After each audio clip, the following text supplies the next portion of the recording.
ও hello, আমার গাড়ির সামনে থেকে আঞ্জুমান তুই? হ্যাঁ আমি। আরে আঞ্জুমান, উনি কে? ওনাকে তুমি চিনো নাকি? হ্যাঁ খুব ভালো করেই চিনি, কলেজে একসাথে পড়ালেখা করতাম। তো তুই এখানে কি করছিস? আমি আমি তো আমার হাজবেন্ডের জন্য ওয়েট করতেছি। তো তোর হাজবেন্ড কি বাসে আসতেছে নাকি অটোতে? না না, তেমন কিছু না। হয়েছে হয়েছে, থাক, আর কিছু বলতে হবে না।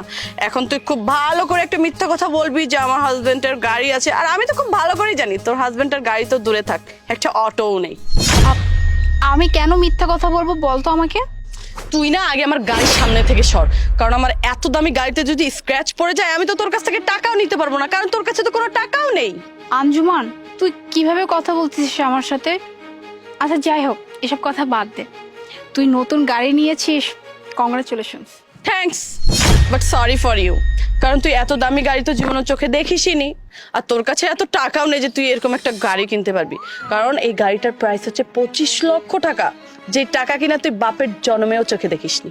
By the way, meet my boyfriend Sunny. আর জানিস এই 25 লক্ষ টাকা দামের গাড়িটা না ওই আমাকে গিফট করেছে। আর তুই তো এরকম গাড়ি শুধুমাত্র স্বপ্নেই দেখতে পারবি।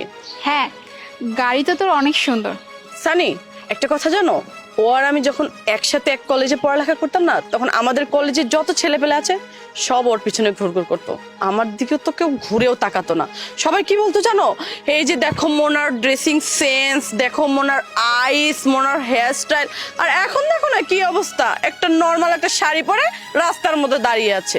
আচ্ছা, কলেজ লাইফে তো খুব বড় বড় কথা বলতি। ও কি বলতো জানো, ও বলতো কি আমি যাকে বিয়ে করব সে লাখে একজন হবে। তাই এখন তো দেখেই বোঝা যাচ্ছে সে কত লাখে একজনকে পেয়েছে। তার সেই লাখে একজন তাকে কিভাবে একটা নর্মাল শাড়ি পরে এই রোদের মধ্যে মাঝ রাস্তায় ফেলে গিয়েছে। অথচ দেখ, আমার বয়ফ্রেন্ড 24 আওয়ার্স আমার সাথেই থাকে, আমি যেখানেই যাই না কেন ও সব সময় আমার পিছনে আমার ছায়ার মতো থাকে। ও জানিস আমাকে অনেক বেশি ভালোবাসে। আমি কেন ভালোবাসা নিয়ে কথা বলবো বল? ভালোবাসা নিয়ে কথা বলো তো তারা, যাদের আসলে ভালোবাসা থাকে না। আর যাদের জীবনে ভালোবাসা থাকে তাদের না ভালোবাসা নিয়ে কথা বলতে হয় না, কারণ ভালোবাসা এমনিতেই প্রকাশ পায়। আর আমার হাজবেন্ড তো আমাকে অনেক ভালোবাসে, ওই যে বললাম অনেক যত্ন করে, আমার অনেক দেখাশোনা করে। আমি আমার হাজবেন্ডকে পেয়ে অনেক খুশি। আমি তো এখানে আমার হাজবেন্ডের জন্যই ওয়েট করতেছিলাম। হয়েছে হয়েছে মনে, আর বড় বড় লেকচার দিতে হবে না। তোর মতন গরিবরা না এই বড় বড় কথাই বলতে পারে, কারণ তোদের কাছে তো পয়সা নেই, টাকা নেই, তো তোরা আর কি বলবি, এই বড় বড় কথাই তো বলবি। এখন ভাষণ দিবি যে ভালোবাসা দিয়ে এটা হয় ওটা হয়। আসলে কি জানিস, ভালোবাসা দিয়ে না কিচ্ছু হয় না, ভালোবাসার পাশাপাশি টাকাও থাকতে হয়, যেটা কিনা তোর নেই। আরে আঞ্জুমান, বাদ দাও তো। ওর স্বামী প্রতিদিন কয় টাকার ইনকাম করে? বড় জোর 2-4-500 টাকা।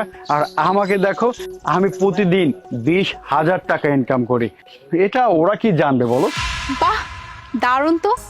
তার মানে তোদের তো অনেক ইনকাম, আর তোরা দুজন একসাথে আছিস, একসাথে অনেক হাসি খুশি আছিস।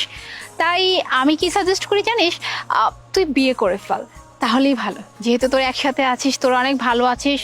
আর তুই তো আমার ব্যাপারে জানতি, কলেজে থাকাকালীন আমার কোনো বয়ফ্রেন্ড ছিল না।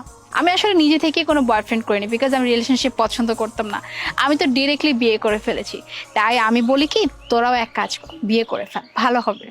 দেখ, আমি বিয়ে করব কি করব না সেটা বিষয় না তোর নাক গলানোর কোনো দরকার নেই। তুই নিজের অবস্থাটা দেখ না, তুই কলেজ লাইফে কি ছিলি আর এখন তোর অবস্থাটা কি। কলেজ লাইফে তোর ফিগার দেখলে না সব ছেলে ক্রাশ খেত, আর এখন দেখ, এখন যদি ওই ছেলেগুলো তোকে দেখে না উল্টো পায়ে দৌড় দিবে, বুঝতে পেরেছিস? আর একটা কথা কি জানিস, কলেজ লাইফে না তোকে দেখে না আমার অনেক জেলাস ফিল হতো, কারণ সব ছেলেরা তোর পিছনে ঘুরঘুর করতো, আমার দিকে তো কেউ চোখ তুলেও তাকাতো না। বাট একটা কথা কি জানিস, এখন তোকে দেখে না আমার মনটার ভিতর অনেক শান্তি লাগতেছে। আরে আঞ্জুমান, তুমি কি বলছো সব? হ্যাঁ, তুমি কোথায় আর ওরা কোথায় বলো? কি বললি তুই? কলেজে থাকা অবস্থায় তুই আমাকে জেলাস করতি? ভালোই হয়েছে রে, আজকে অন্তত তো জেনে নিলাম যে তুই আমাকে জেলাস করতি। আর তুই যেন কি বললি, হ্যাঁ, যে ছেলে বললে আমার পিছু পিছু ঘুরতো, ওই ছেলেগুলো যদি এখন আসে তাহলে রিগ্রেট ফিল করবে? কেন রে, কি খারাপ আছে আমার এই গেট আপে? শোন, একটা কথা বলি, ওইসব ছেলের রিগ্রেট ফিল করুক আর না করুক আমার কিছু যায় আসে না, কারণ আমার হাজবেন্ড আছে, আর আমার হাজবেন্ড না আমাকে অনেক ভালোবাসে। আচ্ছা, তা তোর হাজবেন্ড করেটা কি? হ্যাঁ, তোকে দেখে তো মনে হচ্ছে যে তোর হাজবেন্ড ছোটখাটো একটা জব করে হয়তোবা, তাই তো তোর এই অবস্থা। আচ্ছা, তোর হাজবেন্ড করেটা কি? হ্যাঁ শুনি, তোকে দেখে যা মনে হচ্ছে তোর হাজবেন্ড হয়তো ছোটখাটো একটা জব করে যেখানে কিনা 10,000 অথবা 15,000 টাকা বেতন পায়, আর আমার বয়ফ্রেন্ড জানিস পার ডে 1 লক্ষ টাকা ইনকাম করে। তাহলে তুই হিসাবটা মিলিয়ে নে মাসে কত টাকা ইনকাম করে আমার বয়ফ্রেন্ড। আর একটা কথা কি জানিস, এই যে গাড়িটা দেখছিস না, এরকম আরো একটা গাড়ি আমরা এই মাসেই কিনবো। 30 লাখ টাকা মাসে ইনকাম করে এরকম একটা সস্তা গাড়ি নিয়ে এত ভাব। অবশ্য কিছুক্ষণ আগে না আমার খারাপ লেগেছিল যে তুই আমার কলেজে থাকাকালীন আমাকে নিয়ে অনেক জেলাস করতি, কিন্তু এখন কি মনে হচ্ছে জানিস, এখন মনে হচ্ছে তুই যদি ওই সময় জেলাস না করে তুই যদি নিজে পড়াশোনা ঠিকঠাক মতো করতি, নিজের পায়ে নিজে দাঁড়াতি, তাহলে তুই আজকে একজন ওয়েল এস্টাবলিশ হতি, নিজের টাকায় নিজে চলতি, নাকি এরকম বয়ফ্রেন্ডের টাকা চলতে হতো না খেতে হতো।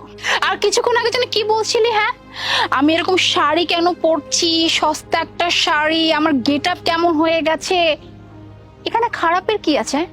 আমি শাড়ি পরেছি, হ্যাঁ, আর শাড়ি হলো আমাদের দেশের একটা সংস্কৃতির পোশাক।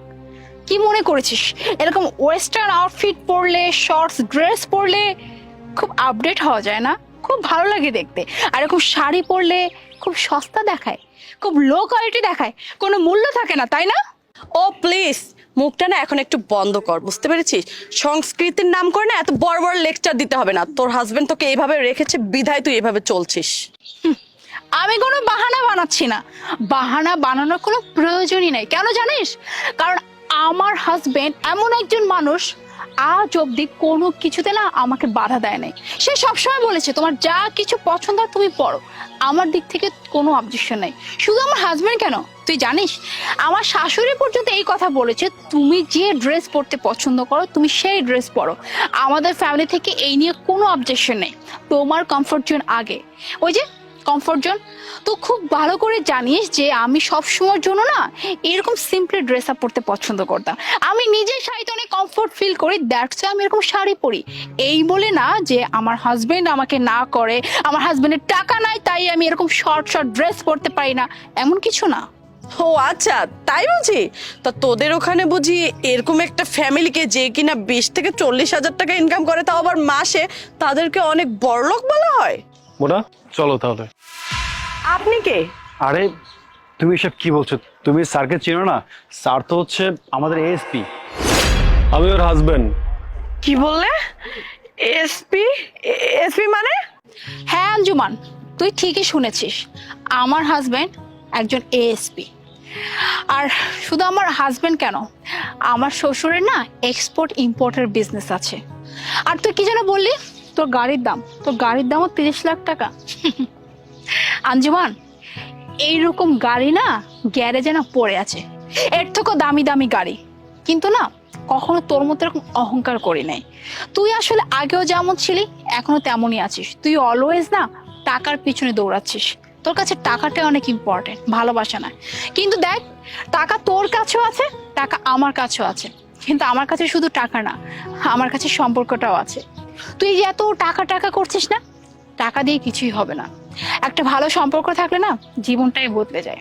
তাই এখনো সময় আছে, নিজেকে বদলানোর চেষ্টা কর। টাকা তো অনেক কামানো যাবে, কিন্তু সম্পর্ক যদি না কামাতে পারিস না, কোনোদিনও সুখী হতে পারবে না। মোনা, অ্যাকচুয়ালি আমি এক্সট্রিমলি সরি। আমি না বুঝতে পারিনি আমি কি থেকে কি বলে ফেলেছি। তুই তো আমার ফ্রেন্ড ছিলি, তাই না? ফ্রেন্ড মনে করে আমাকে ক্ষমা করে দে প্লিজ। ক্ষমা চাইতে হবে না, যদি পারিস নিজের মেন্টালিটি আর নিজেকে বদলানোর ট্রাই করিস। মেঘ চলো।